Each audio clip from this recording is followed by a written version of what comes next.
सर्वप्रथम सर्वांना जय शिवराय। आज आहे 10 जुलै आणि मागील 3 ते 4 दिवसापासून जे आपण 15 आणि 16 जुलैपासून महाराष्ट्रात पावसाचं जे काही वातावरण सांगतोय त्याबद्दल विशेषतः मराठवाड्याबद्दल यामध्ये आपण विशेष माहिती प्रदान करणार आहोत।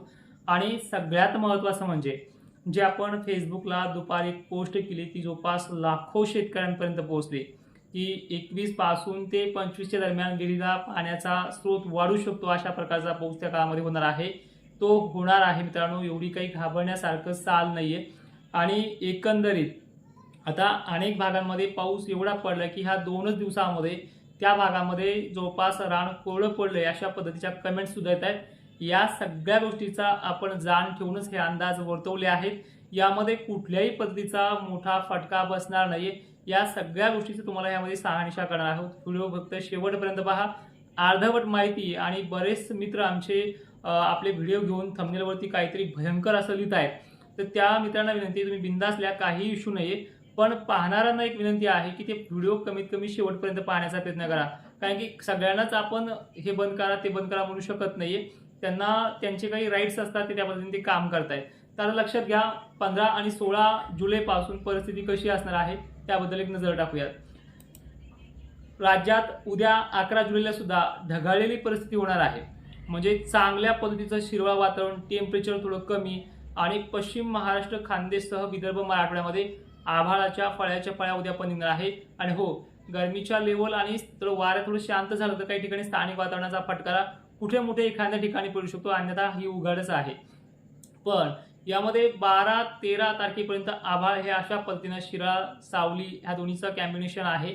आणि 13 तारखेला मात्र पूर्ण क्लिअर वातावरण आहे, भकास वातावरण वाटू लागेल। आणि त्याच भकास वातावरणाच्या दुसऱ्या दिवशी 14 तारखेला कोकणामध्ये पाऊस हा आगमन करतोय। तसा उद्याच्या 11 जुलैचाही पाऊस त्यामध्ये आगमन करतोय आणि तो पाऊस फक्त कोकणापुरता मर्यादित आहे। एखाद-दोन ठिकाणी मुंबई सारख्या ठिकाणी तो जोर धरणार आहे। इकडे नागपूरला सुद्धा तुरळक ठिकाणी त्यावेळी पडू शकतो।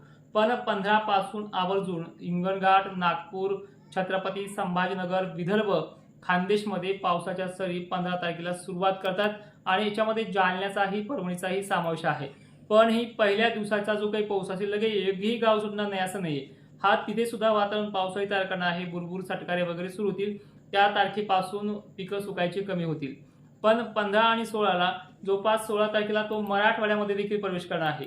म्हणजे पहिल्याच दिवशी तो जालना, हिंगोलीच्या भागात तर प्रवेश करतोय, पण दुसऱ्या दिवशी नांदेड, परभणी, इकडे लातूर जिल्ह्यामध्ये, बीड जिल्ह्यामध्ये हलक्या ते मध्यम पावसाला त्यावेळी सुरुवात करेल। आणि ह्या 15-16 पासून ते 20 तारखेपर्यंत पाऊस हा दमदार, जसा मागच्या वेळेला 6-7ला काही ठिकाणी सटकरे बरेच झाले होते त्या पद्धतीने आहे। पण 15 पासून पुढे पिकं सुकणार नाही अशा पद्धतीचं वातावरण आहे। मग हे वातावरण टप्प्याटप्प्याने वाढत जाईल आणि तुम्हाला मी त्या पोस्टनुसार परवा दिवशी पण सांगितले, व्हिडिओमध्ये पण सांगितले, त्याच माहितीनुसार 21 आणि 22च्या काळामध्ये पाऊस मोठं रूप धारण करणार आहे। ह्या वर्षी तो गेल्या वर्षीसारखा मोठा खंड नाहीये। गेल्या वर्षी 2 ते 3 जुलैला खंड सुरू झाला की डायरेक्ट 19 आणि 21 तारखेला पाऊस आला होता।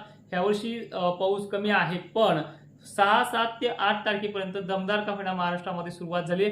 पण त्यानंतर जो काही आता गॅप घेतलाय 9 जुलैपासून, परवापासून कालपासून, तर आज 10ला बी तो गॅप पाहायला मिळतोय। उद्या आभाळ पुन्हा वाढतंय, यामध्ये पाऊस काय मोठा नाहीये, एखाद-दोन ठिकाणी स्थानिक वातावरणाचा पडू शकेल। पण हे वातावरण अवघे 4 दिवसच राहिलेलं आहे, म्हणजे 11, 12, 13 आणि 14। 15 तारखेला उत्तर महाराष्ट्राकडनं सुरुवात करतोय, खानदेशचाही त्यामध्ये काही प्रमाणात समावेश आहे। पहिल्या दिवसाचा पाऊस हा 100% भाग घेणार नाहीये, 2 ते 3 दिवसामध्ये अख्खा महाराष्ट्र व्यापून जाईल। पण याच्यामध्ये सुरुवातीचे 3 ते 4 दिवस तुम्हाला मी वारंवार सांगत आलोय, याच्यामध्ये फक्त पिकांना दिलासा आहे। पेंडवलता काही ठिकाणी चांगला, तर उत्तर महाराष्ट्रात थोडा मोठा पण आहे, एका ठिकाणी वळणं पण भरतील। पण त्यानंतर ही पद्धत जी आहे ती मराठवाड्याकडे सरकणार आहे। 15 पासून इथे दिलासा मिळत जाईल, पण त्या दिलासावरती आपण आतापर्यंत भागून घेतलंय, अजूनही त्या पावसाच्या काळामध्ये भागून घ्यावं लागेल। पण 20-21च्या पुढे तो जोर धरणार आहे आणि 21 पासून तर 25 पर्यंत महाराष्ट्राच्या बऱ्याच भागांमध्ये तो पाणी करणार आहे। अशी प्रणाली अशी दुसऱ्या टप्प्यामध्ये देखील होते आहे। म्हणजे एकंदरीत चित्र हे बदलायला अजून काही 5-7 दिवसाचा काळ बाकी आहे आणि विहिरीच्या धरणाचा जो काही प्रश्न हळूहळू मिटतोय। आता जायकवाडीमध्ये नाही म्हटलं तरी 4-5% वाढ झाली।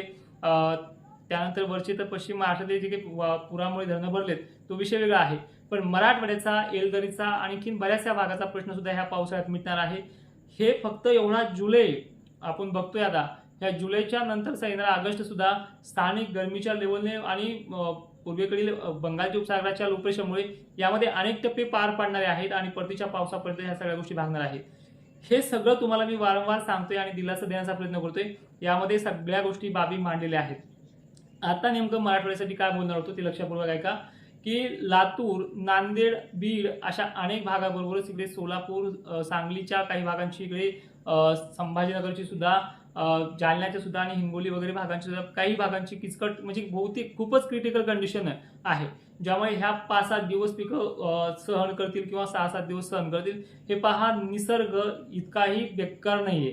आता मी त्यावेळेस सुद्धा तुम्हाला सुरून सांगितले की ह्या काळामध्ये अल्निनोचे मेसेज वगैरे सुपर अल्निनोचे, पण ते व्हिडिओ दिल्यामुळे थोडं घाबरल्यासारखे झाले, ते पण सुपर अल्निनोचे मेसेज जास्त कधी येणार, पण ही पद्धत खरंच सुधारणार आहे। येणाऱ्या काळात ती स्पष्ट होऊन जाईल। अवघ्या 7 ते 6 दिवसामध्ये अनेक भागामध्ये तो पाऊस होईल। 4-5 दिवसामध्ये तो प्रवेश करतोय आणि त्यामध्ये विदर्भ आणि खानदेशपासून सुरुवात केल्याच्यानंतर तो मराठवाड्यातही दाखल होतोय। पण याचबरोबर ह्या प्रणाल्या फक्त जुलै महिन्यात ह्या 8 दिवसाचा गॅप आहे, 6 दिवसाचा, काही गावांना 10 दिवसाचा होऊ शकतो गावखेड्यानुसार, पण जिल्ह्याचा आणि तालुक्याचा फक्त 5-6 दिवसाचा संबंध राहिलाय। आणि त्यानंतर जी विकसित प्रणाली आहे ती 10 ते 12 दिवस, जसं मागच्या 22 पासून मान्सून सुरू झालाय तर 6-7 पर्यंत चाललाय, त्याचप्रमाणे ह्या 15-16 पासून सुरू होणार आहे। एक दिवस मागे पुढे होईल येण्यामध्ये, तेवढं सुद्धा सहन करत चलत जा। कारण की काही जण एवढ्या लक्ष देऊन असं बघतात की 15 सांगितलं 15 झाला पाहिजे, 14 सांगितलं 14 आला पाहिजे, यामध्ये 15लाच येणार आहे। पण भाग मात्र तो खानदेश, विदर्भ आणि मराठवाड्यातली तो सुरुवात करणार आहे। दक्षिण महाराष्ट्रापर्यंत पोहोचायला तो 1-2 दिवस उशिरा घेईल, पण मराठवाड्यामध्ये 15 आणि 16ला बऱ्याच ठिकाणी सुरुवात करेल। तर त्यानंतरचा विषय असा आहे की हे टप्पा, पहिला दुसरा जो टप्पा आहे 15 ते 21 पर्यंत आणि दुसरा जो टप्पा आहे 22 ते 23 पर्यंत, 26 पर्यंत, त्या टप्प्यामध्ये पाण्याचा स्रोत वाढण्याचे चान्सेस भरपूर आहेत। आणि एकंदरीत ह्या 2, 3, 4 महिन्यामध्ये जो काही पावसाळा होणार आहे त्यानंतर सुपर अल्निनोबद्दल मी तुम्हाला स्पष्ट भूमिका जी आहे ती तुम्हाला सांगणार आहे। कारण की आतापासून आपण घाबरले जावं, आतापासून आपण ह्यामध्ये निराश व्हावं अशी परिस्थिती नाही। फक्त पाणी काही ठिकाणी खूप मोजका पडला हे मान्य करतोय, पण पुढील काळामध्ये दिवस सोन्याचे आहेत, याकडे देखील लक्ष देऊन आणि याकडे देखील आपण धीर धरून पुढे काम करत चला।